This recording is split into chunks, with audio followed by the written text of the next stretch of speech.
గత 30 ఏళ్లుగా జాతీయ స్థాయి కబడ్డీ పోటీలు నిర్వహిస్తూ యువతలో క్రీడల పట్ల ఆసక్తిని పెంపొందిస్తున్న కొత్తపల్లి సోదరులు గోగులమ్మ ఉత్సవ కమిటీ సభ్యుల కృషి అభినందనీయమని కలెక్టర్ చెదలవాడ నాగరాణి కొనియాడారు. పశ్చిమ గోదావరి జిల్లా నరసాపురంలో సంక్రాంతి సందర్భంగా 5 రోజుల పాటు నిర్వహించిన కబడ్డీ పోటీలు ముగిశాయి. ఈ సందర్భంగా పోటీలో గెలిచిన వారికి కాపు కార్పొరేషన్ చైర్మన్ కొత్తపల్లి సుబ్బారాయుడు ఆధ్వర్యంలో బహుమతులను ప్రదానం చేశారు.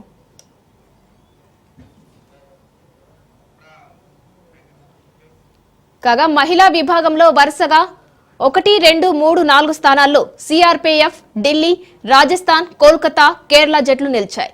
పురుష విభాగంలో వరుసగా 1, 2, 3, 4 స్థానాల్లో మహారాష్ట్ర, కోల్కతా, సిఆర్పీఎఫ్, ఢిల్లీ టీమ్స్ నిలిచాయి.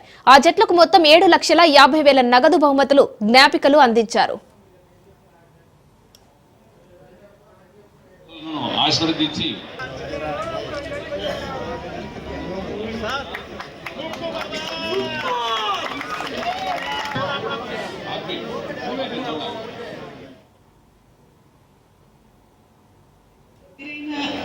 ఆట అది.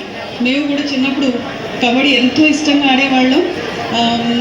ఈ క్రీడ వల్ల పిల్లలకి శారీరక దృఢత్వం, మానసిక దృఢత్వం వస్తుంది.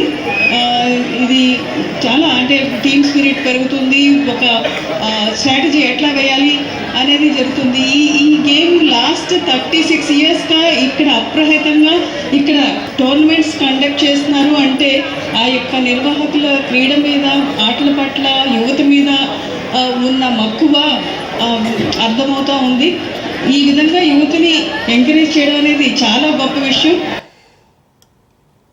4-5 రోజులు బట్టి మనం ఈ కార్యక్రమం ఉదయం సాయంత్రం వరకు కూడా నిర్వహించుకుంటున్నాం. వెళ్తున్న ప్రతిరోజు కూడా ఉదయం సాయంత్రం వరకు కూడా కనీసం రోజుకి 20,000 మంది ఈ కార్యక్రమంలో భాగస్వాములు అవుతున్నారు. ప్రతి ఒక్కళ్ళు కూడా సంక్రాంతికి మన ఊరు వచ్చినప్పుడు వాళ్ళకి ఒక ఎంటర్టైన్మెంట్ ఉండాలి.